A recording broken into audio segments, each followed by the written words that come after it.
જે પ્રાંગણની માટીને મસ્તકે ચડાવવાનું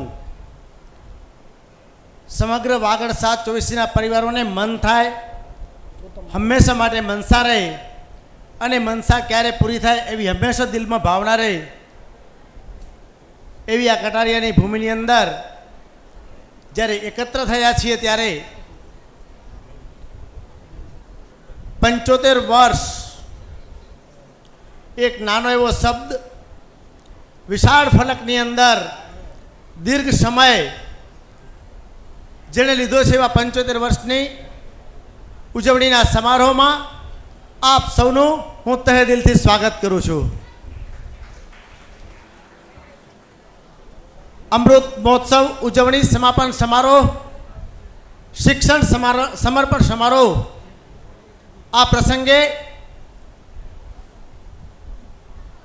સમગ્ર સમાજના પરિવારોને આમંત્રણની સાથે સાથે આજુબાજુના ગામ અને કસ્બાઓને પણ આપણે આમંત્રણ આપ્યું. એ આમંત્રણને માન આપીને આપ જે સૌ પધાર્યા છો એને હું હાર્ટલી વેલકમ કરું છું. Welcome, welcome, most welcome.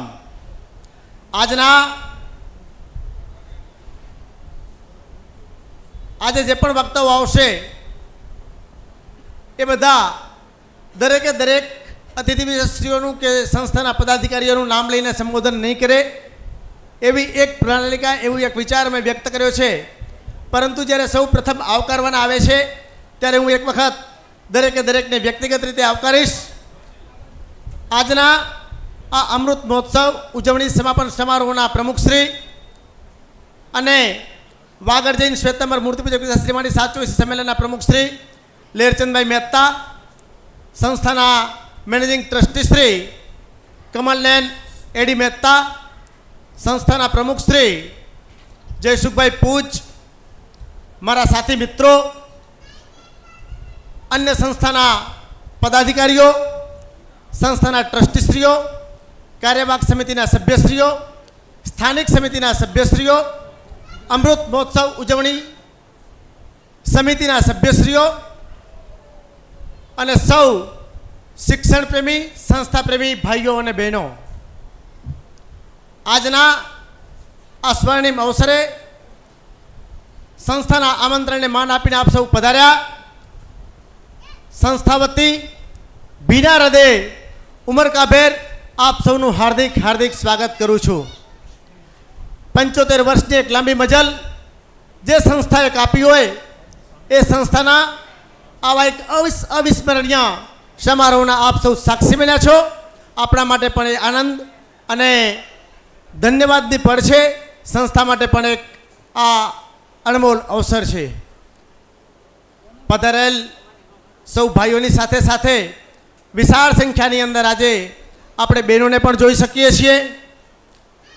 સામાજિક પરિક્ષેપ્યની વાત કરીએ તો કટારિયાના પ્રાંગણની અંદર સામાજિક પરિસંવાદો આપણે જ્યારે યોજતા હોઈએ ત્યારે ભાઈઓની સાથે જ મોસ્ટલી આપણે આ કાર્યક્રમોનું આયોજન થતું હોય છે.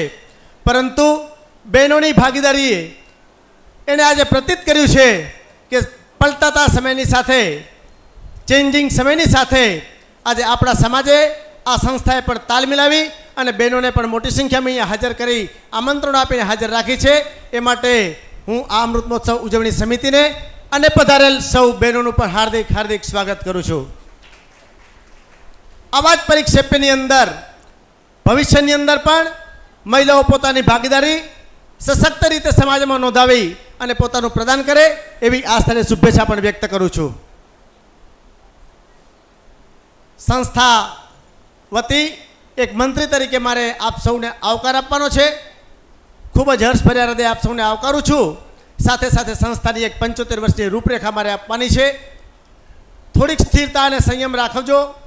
કદાચ તમારા ઉપર એવું લાગે તમને કે અમે કંઈક હેરેસમેન્ટ કરીએ છીએ. આજે થોડા વક્તાઓ પણ હશે, વિષયોને લઈને જ વક્તાઓનું વક્તવ્ય હશે, પરંતુ સંસ્થાના પદાધિકારીઓ જ્યારે બોલશે એ માત્ર સંસ્થાઓને લગતું બોલશે, એને કોઈ અલગ વિષયો આપવામાં આવેલા હોતા નથી. 75 વર્ષની આ સુદીર્ઘ ગૌરવમય યાત્રાની અંદર ક્યાં ક્યાં શું શું તકલીફો પડી, એ તકલીફોના સોલ્યુશન માટે કોને કોને શું શું મદદ કરી, એ બધી ચર્ચાઓ આજે આપણે 75 વર્ષે યાદ કરી અને દીર્ઘદ્રષ્ટા એવા વડીલોને કે જેણે આવનારી પેઢીઓ માટે એક જ્ઞાનની પરબ ખુલ્લી મૂકી છે, એને આપણે આજે કૃતજ્ઞતાથી યાદ કરવાના છે. નમન કરીએ વંદનો એ વડીલોને કે જેણે આવા એક છેવાડાના ગામડાની અંદર અશિક્ષિત અલ્પશિક્ષિત એવા આ પ્રદેશના ઉત્થાન માટે ખૂબ જ મહેનત કરી અને 75 વર્ષ પહેલાં જેમ જાડેજાભાઈએ કહ્યું તેમ 1942માં ક્વિટ ઇન્ડિયાની મૂવમેન્ટ થઈ, અંગ્રેજોને ભારત છોડોની મૂવમેન્ટ એની સામે આપણે કરવામાં આવી. વાગડ 724ના દીર્ઘદ્રષ્ટા વડીલોએ ત્યારે ક્વિટ ડાર્કનેસની એક મૂવમેન્ટ ચાલુ કરી, અજ્ઞાન અને અલ્પ વિકસિતતાને દૂર કરવા માટે, સમાજના પરિવારોના દરેક પ્રકારે ઉત્થાન માટે, સર્વતોન્મુખી ઉત્થાન માટે કટારિયાની અંદર એક છાત્રાલય શરૂ કરી અને ક્વિટ ડાર્કનેસની મૂવમેન્ટને એમણે ચળવળ શરૂ કરી. બસ એ વડીલોને પણ આજે આપણે વંદન કરવાના છે. 75 વર્ષની અંદર ઘણા બધા તડકા છાંયડાઓ અવરો આ સંસ્થાએ જોયા છે. એ સંસ્થાનો અંદરથી એ અવરોહમાંથી સંસ્થા સાંગોપાગ બહાર નીકળી છે. એના માટે આપણા સમાજના દરેકે દરેક કર્મશીલ યોદ્ધાઓને આજે યાદ કરી અને આપણે એના તરફ કૃતજ્ઞતા વ્યક્ત કરીશું. જેણે જેણે આ સંસ્થાના અસ્તિત્વમાં એના જન્મ માટે મહેનત કરી છે, જેણે જેણે એના સંવર્ધન માટે મહેનત કરી છે, જેણે જેણે એને સશક્ત બનાવવા માટે મહેનત કરી છે, એ દરેકનો આજે આપણે ઋણ સ્વીકાર કરીએ છીએ. 75 વર્ષ એ એક કોઈ નાની જિંદગી નથી. આવા એક વિષમ કાળની અંદર જ્યાં ગામડાઓની અંદર યુવાનોનું કે બાળકોનું અત્યારે વસ્તીની ધોરણની દ્રષ્ટિએ જોઈએ તો એક મામૂલી સંખ્યા છે. એવા વિષમ કાળની અંદર પણ આવી સંસ્થાઓ સારી રીતે ચલાવવી એ ખરેખર આપણા સમાજના ભાઈઓને ધન્યવાદ આપવા માટેની એક પળ છે.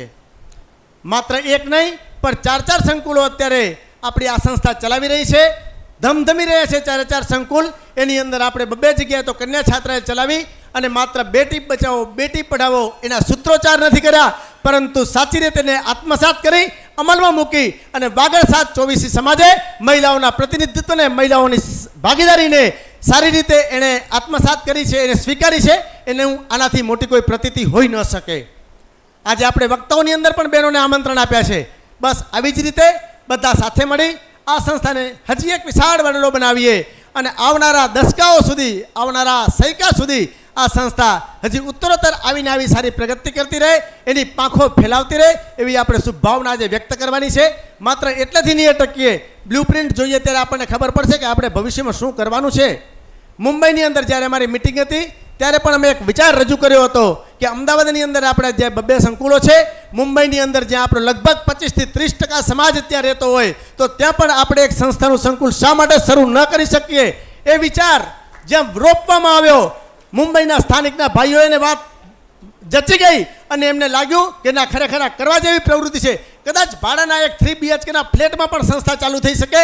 એના માટે હજારો 10-20 એકરની જમીન જ જરૂરી નથી. બસ આ એક વિચારને મૂર્તિમંત કરવા માટે આવેલ સૌ ભાઈઓને એ બાબતમાં પોઝિટિવલી વિચારવા માટે, આગળ વધવા માટે હું આહ્વાન આપું છું. નજીકના ભવિષ્યની અંદર મને ચોક્કસ વિશ્વાસ છે કે કદાચ આ જ સ્ટેજ ઉપરથી આપણે એવી જાહેરાત કરીશું કે સંસ્થા પોતાનું એક વધુ ફલક વિકસાવી અને 5મું સંકુલ પણ ચાલુ કરી રહ્યું છે. બસ આવનારા દિવસોમાં આપણે આજે નહીં પણ તાળીઓ ત્યારે પાડશું. આ વાતને પણ ટેકો મળ્યો છે અને નજીકના ભવિષ્યમાં જ આપણે આ બાબતમાં પ્રગતિ કરીશું, એ બાબતમાં ચોક્કસ વિચારશું. બસ આવા જ વિચારો સાથે આ સંસ્થાના આજે 2 દિવસના આપણા સમારોહમાં પધાર્યા છીએ. તો હજી આ સંસ્થા માટે સારું શું કરી શકીએ એનું સાથે મળીને સૌ ગહન ચિંતન કરીશું. આજના આ સમારોહ માત્ર વક્તાઓ માટે કે શિક્ષણ માટેના નથી. એની અંદર દરેકે દરેક ફિલ્ડના એક્સપર્ટ્સને આપણે આમંત્ર્યા છે.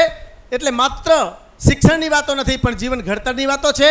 આ સંસ્થાની અભ્યાસ કરી ગયેલા લગભગ 6 થી 7 હજાર વિદ્યાર્થીઓને પોતાના જીવન ઘડતર આ સંસ્થાએ શીખવ્યા છે. માત્ર વિદ્યાર્થીઓની વાત નથી કરતો પણ એના પરિવારોને પણ આ જ સંસ્થાએ એમનું જીવન ઘડતર કરાવ્યું છે. એમને રોજીરોટી પૂરી પાડી છે, એમની આર્થિક સમૃદ્ધિ કરી છે, વિચારોની સમૃદ્ધિ કરી છે. અને એ બધાના પાયાની અંદર જો કોઈનો સિંહ ફાળો હોય તો માત્ર અને માત્ર શ્રી વર્ધમાન જૈન બોર્ડિંગ અને વિદ્યાલય આ સંસ્થાનો છે. આ સંસ્થાને સૌ નતમસ્તકે વંદન કરીએ. આ કટારિયાની ધૂળને મસ્તક માથે ચડાવી અને હજી આના માટે કંઈક સારું કરવાની ખેવના સાથે જો આપણે છૂટા પડીશું તો ચોક્કસ આવનારા સૈકાઓમાં કદાચ આપણી આવનારી પેઢી આપણા માટે કૃતજ્ઞતા વ્યક્ત કરે એવા ચોક્કસ દિવસો આવશે. વધુ સમય નહીં લઈએ. ફરીથી આપ સૌ આ કાર્યક્રમમાં સંસ્થાના આમંત્રણને માન આપીને પધાર્યા છો. આપનું ઉમળકાભેર ખૂબ જ અંતરની લાગણીઓથી સ્વાગત કરું છું. જ્યારે જ્યારે આવી ટેલ નાખવામાં આવે અને આપ આટલી મોટી સંખ્યાની અંદર આવો છો ત્યારે દિલની અંદર ખરેખર એક વિનાશ પ્રસરી જાય છે, આંખની અંદર પણ ક્યાંક વિનાશ આવી જાય છે. ફરીથી આપ સૌને આવકારું છું અને આવા પ્રસંગોમાં જ્યારે પણ સંસ્થા ટેલ નાખે ત્યારે ચોક્કસ આવજો એવી ભાવના સાથે વિરમું છું. પ્રણામ.